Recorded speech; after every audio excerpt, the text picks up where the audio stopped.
You would be the reason why an official Sonic fighting game would crash and burn within the first month of its existence, but let me explain, Pookie. As much as we'd all like Sonic to finally take the dive into the FGC arena, a lot of folks don't understand exactly what that entails. Are you alright with your favorite character getting hit with nerf after nerf and becoming borderline unplayable because the development team thought they were too strong? What about when the person you so desperately wanted isn't in the final roster, DLC or otherwise? Then you have to consider the aspects outside of the Sonic franchise. Is the game a 2D fighter or an arena fighter? If 2D, how many buttons? 4, 6, 8, 12? If arena fighter, are all the characters the same speed? Well, no, because then Sonic himself wouldn't even have a reason to be picked over another character with hard-hitting moves like Knuckles, for example. There are two avenues on the spectrum to heavily consider: the franchise side of things and the fighting game community side of things. Every single fighting game lives or dies by the community and how they feel about the overall product being offered, even the popular ones. You may be the biggest Sonic fan ever in existence, but if you've never touched a fighter and get absolutely dog-walked when hopping into an online match for the first time, is your fandom of this little blue hedgehog enough to keep you coming back again and again, no matter how many times you lose? Same goes for the FGC heads, the hardcore ones at least. They could love fighting games, but if the mechanics of this hypothetical Sonic FG are broken on a fundamental level, then those players are checking out faster than Airbnbs make you do at the end of your stay. Seriously, 10 AM is ludicrous. Developer support for these types of games are mapped out well in advance, and the typical fighters have on average about 2 to maybe 3 years of DLC after the fact. But even that isn't always guaranteed, since sometimes it's really based on interest from the player.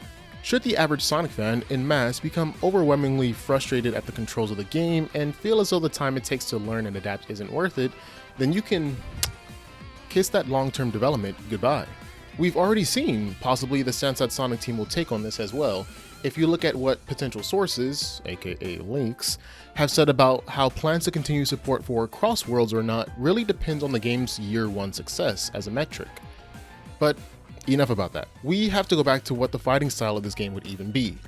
Arena fighters, for anyone that's uninitiated, are usually considered the easy mode of fighting games, right next to platform fighters like Smash Bros, for example.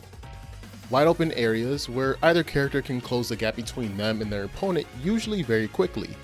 Simple combo strings, flashy attacks that focus on cinematography, and overall making you feel like a superhero.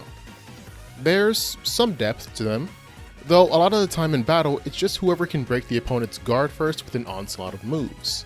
2D fighters have that same DNA, well of course since they came first, but there's a heavier emphasis on the self-execution side of things, often creating your own combos and ultimately forcing your opponent to make a mistake in their defense rather than breaking a shield that has a set amount of hit points.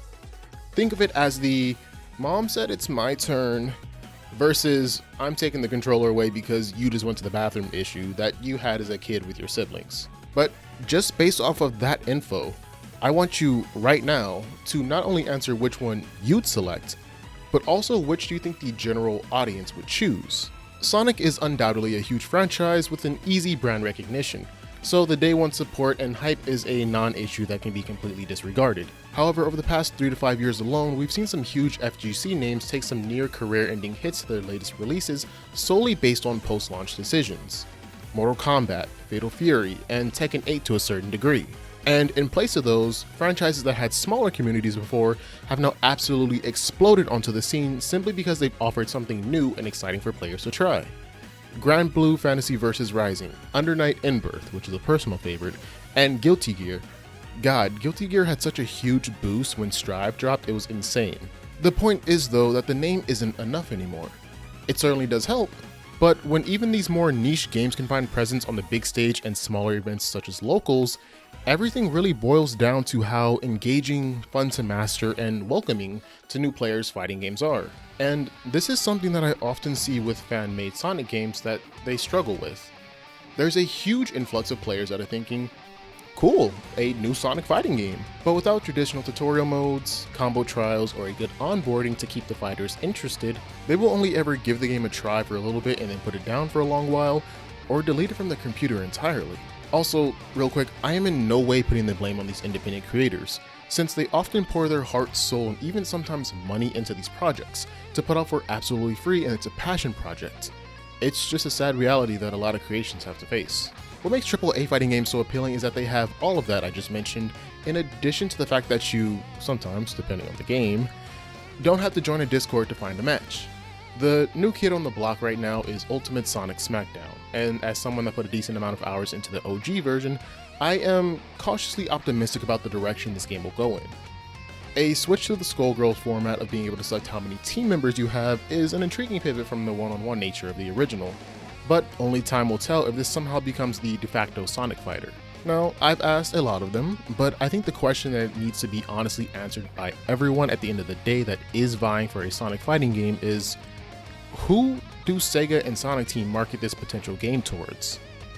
The casual and hardcore Sonic fan, while hoping that curious FGC members pick it up, or the casual and hardcore fighting game community while hoping that Sonic fans pick it up? It's a tough decision, if they're even thinking about it, and there's way too many factors to consider. However, while we may not be the ones officially in the driver's seat of that car, I did take it upon myself a while ago to draw out what the perfect Sonic fighter is for everyone, so check that out. Or, if you're interested in why people even want this game from Sonic in the first place, hit up the video about the history of the Blue Blur, and I'll catch you guys all next time.